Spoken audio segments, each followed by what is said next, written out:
이 50세는 원래 우리나라에서는 이게 가운데 나이, 중년을 의미를 하지만은 유엔이 발표한 연령 구분에서는 이 청년에 속한다라고 했습니다.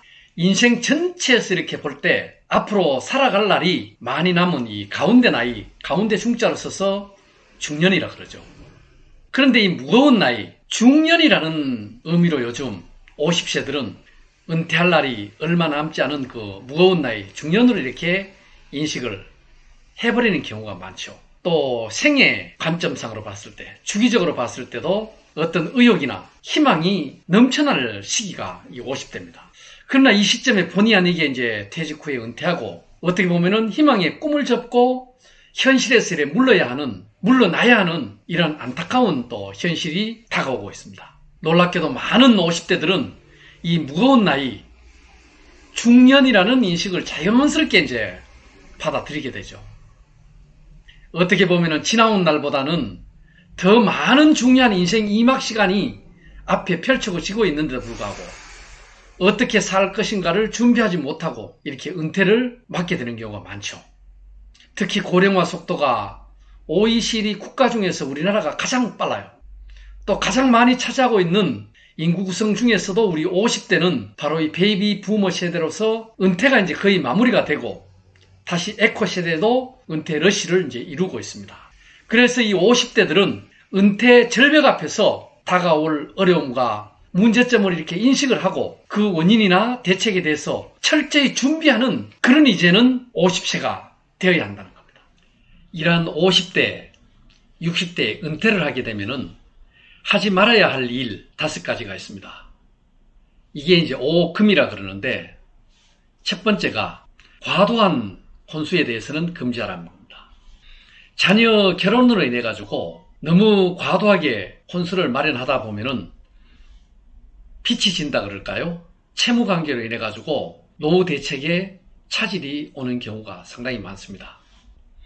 여기에 대한 어떤 자식에 대한 기대는 크게 가지고 많이 여유가 되면은 해주는 것도 좋지만은 가능하면은 자녀한테는 앞으로도 많은 기회가 있고 또 어떤 독립적으로 생활에 나갈 수 있는 어떤 그런 계기가 주어지지만은 부모된 입장으로서 너무 과도하게 해버리고 나면은 노후의 어떤 경제력이 상실이 되게 되면은 상당히 곤란을 겪게 된다는 겁니다. 두 번째로 증여 문제입니다. 미리 자녀에게 증여를 하지 말라는 겁니다. 특히 경제권이 이게 개인이나 국가를 막론하고 경제권이 빼앗기 빼놓으면 힘이 없다는 거죠. 우리 물고기도 그렇습니다. 큰 바다에 이렇게 큰 물고기가 모여 들듯이 돈이 있는 곳에 사람이 모이게 되어 있습니다. 그래서 이것은 살아가면서 추후에 얼마든지 또 증여를 할 수 있는 그런 기회가 되고 또 필요하고 남는 돈은 어차피 상속으로 인해 가지고 가게 되어 있습니다. 또한 이제 세 번째는 너무 빨리 은퇴를 하지 말라는 겁니다. 어떻게 보면은 이 은퇴가 되기 때문에 노후 계획이라든가 노후 어떤 생활에 대한 대책이 필요한 거지. 그렇게 보면 가장 좋은 어떤 노후 대책은 은퇴를 안 하는 게 가장 좋죠. 80세, 90세, 100세까지 정년퇴직 없이 간다 그러면은 생활의 어떤 보장은 되기 때문에 노후 대책이라는 단어 자체가 필요 없을 정도로 돼버리는 거죠. 그 다음에 이제 네 번째는 이제 쉽게 사업을 벌이지 마라, 창업을 하지 마라. 사실 우리가 50대 때 이렇게 퇴직을 하고 나면은 주변에서 많은 또 유혹이 들어오죠. 퇴직금도 어느 정도 두둠하게 있고 또 어떤 생활하기 위해 가지고 어떤 저축된 거, 또 부동산 자산 등등 해가지고 여러 가지로 그나마도 풍족한 그 자금이 모여 있을 때 주변에서는 또 많은 또 유혹이 들어오죠. 또 자녀들도 마찬가지 또 뭐 사업을 한다, 뭘 한다 부모한테 또 이렇게 손을 내밀 수가 있는 거니까 가장 좋은 방법은 현금으로 놔놓으면 또 양심에 찔리잖아요. 마음에 찔려서 안 빌려주고 또 안 줄 수가 없잖아요. 손을 벌리면. 그러다 보니까 가능하면은 연금으로 받고 퇴직금도 일시불로 받아가지고 뭐 어떤 걸 한다 이런 개념이 아니라 가능하면은 연금으로 받아서 그 노후 대책에 대비하는 것이 좋다는 겁니다. 그 다음에 이제 어떻게 보면은 아기 돌보미로 이렇게 전락하는 경우가 참 많습니다.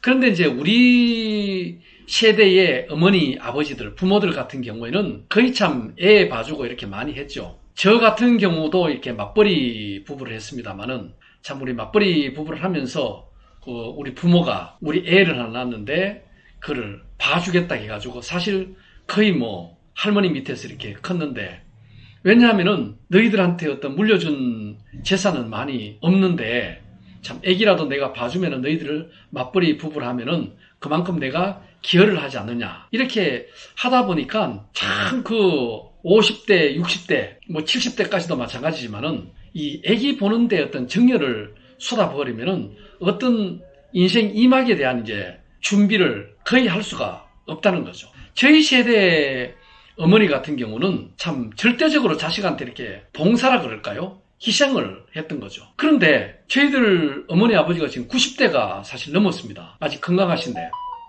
우리 아기가 애를 낳았는데 그러면 이제 증손녀죠. 증손자. 좀 내가 키워줄 수 있으니까 한 일주일이나 10일만 놔두고 가라. 10일 정도 놔두면 정이 붙어가지고 또 키워주죠. 그러면은 우리 엄마 아버지는 평생을 애 보다가 뭐 그게 낙이라 할 수도 있는데 정말 어떻게 보면은 감사한 생각이 들면서 너무 어떤 평생을 애한테 정열을 쏟아버리니까 이게 너무 아깝다 이런 생각을 하면서 한편으로는 저는 저희 부모한테 너무너무 감사하게 생각을 하는데, 그래서 다행히 우리 애기가 애를 낳았는데 그거는 할머니한테 안 된다, 우리가 키우겠다 해가지고 데리고 갔지만은 참 이런 현실이에요. 그런데 이제 앞으로는 우리 부모 세대하고는 이제 틀리죠.